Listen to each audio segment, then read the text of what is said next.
Hello everyone. Yes, here's some random gaming related pickup type of things, acquisitions I suppose I could call it. Not much here, but I wanted to talk about it anyway, just to show. Here's the first thing, this little boring looking bag. It's got Nintendo on it, and it's blank on the other side. And oh, look inside. It's fairly nicely made. Basically, you stick your DS in there, seal it up, you've got a bag for your DS. I suppose it'll keep it safe when transporting it.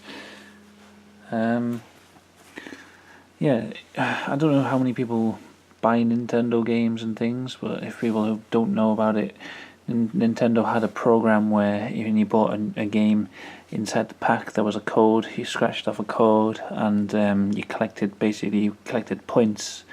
You put them in on the website, and you collected points. And then after a while, once you got so many points, you could turn them into prizes. And there were different types of things depending on how many points you got.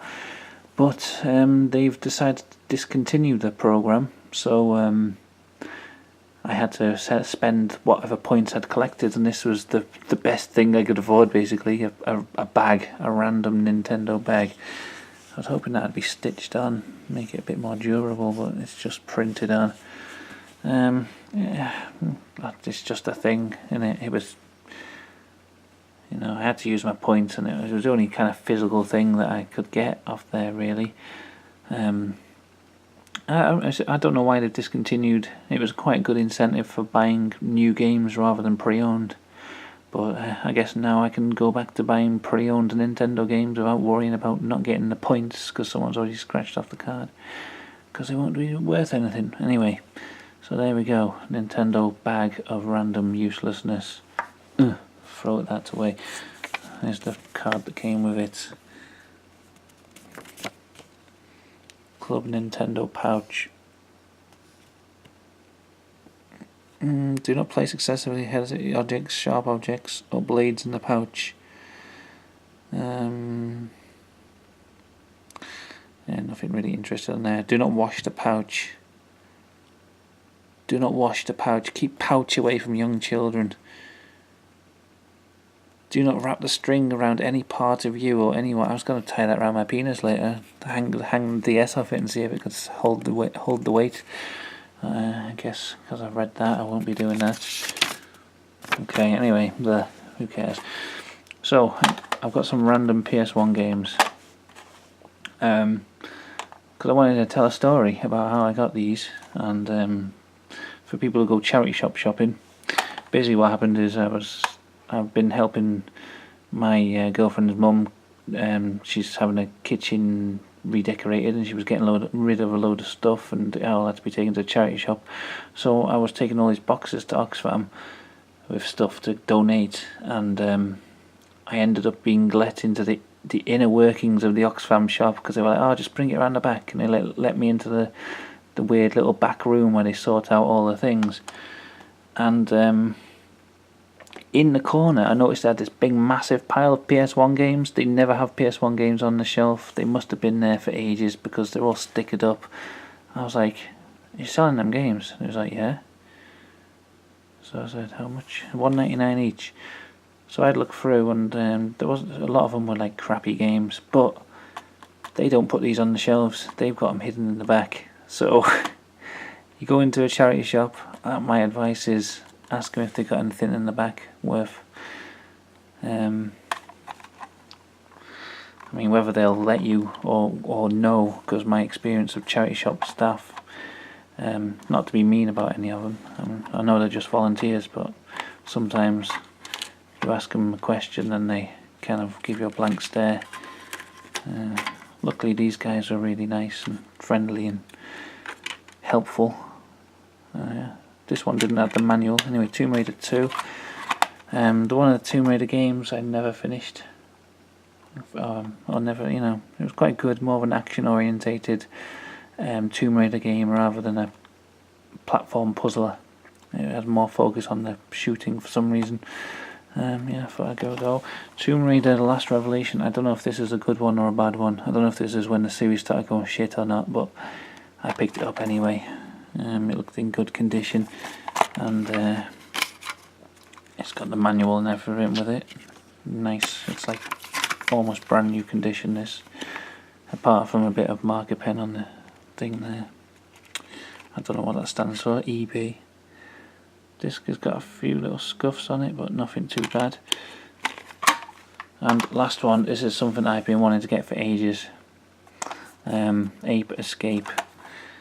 Yeah, it's a little bit of history, I think. It was probably the first game when they brought out dual analog. Here we go. When they first brought out dual analog sticks, and you could only play this game with dual analog, so it had to like warn you beforehand, because not many people had it, and it was just designed for that. These are the early days, but in 3D gaming, before this kind of thing became a standard. This was all new. It was a whole new territory, and I remember my cousin having this game and watching him playing it, and it looked like loads of fun, but I never got it myself and got a chance to play through, so I've seen a bit of it played, but you know, not all the way through. It's just a platinum version. I don't know why I prefer the non-platinum versions. Yeah, remember, you can only play Ape Escape if you're using that analog controller. Yeah. So I'm quite excited to play this, because yeah, I remember watching my cousin play this and it looked really good. Hopefully the disc's not too scratched. I didn't really look at the discs that closely, but yeah, it looks okay. It's dusty, but it's got a mark going right around it, which could be a bit of wear. That's a bit worrying, but I hope it plays. Sure, it should do. The last thing isn't really a collectible or anything, it's just something I picked up 23rd of May to the 1st of November 2015. The Life Science Centre near me, Game On 2.0, the biggest collection of playable computer games in the world.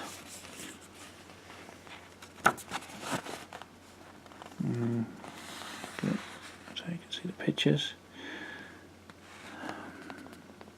Be interesting. Well, it sounds a bit out of date, because it says, even though it's 2015, it says enjoy contemporary favourites including Xbox 360, Nintendo Wii and PlayStation 3. They're a bit behind on the generations there. They've not got any up-to-date consoles. And just that bit made it sound a bit out of touch. Step into the future with cutting-edge technology such as virtual reality, 3D technology and thought interface. So I don't know whether they're going to actually have them there. Like, I would love to try something in virtual reality. Whether they're going to have them there or not, or whether they just have like stands talking about them. We won't be able to try them out. Who knows? It's a bit ambiguous, this statement here. I mean, here it says like the consoles will be there, but then that just says, I don't know, I'm rambling here. Anyway, I picked this up. Looked kind of interesting. See, my experience of the Life Science Centre is going there to look at porn magazines and jerk off into a little cup, but apparently they've got a museum attached to it. I thought it was just a fertility clinic. Not really. I did know there was a museum attached, but yeah. There we go. It's got Mario on the front. Another bit of gaming tat to collect. So yeah, that's some random shit that I've picked up. I don't know how I've managed to talk for 10 minutes about these 4 items, but I have. So thanks for watching, everyone, and I'll do more random crappy pickups in the future. Goodbye.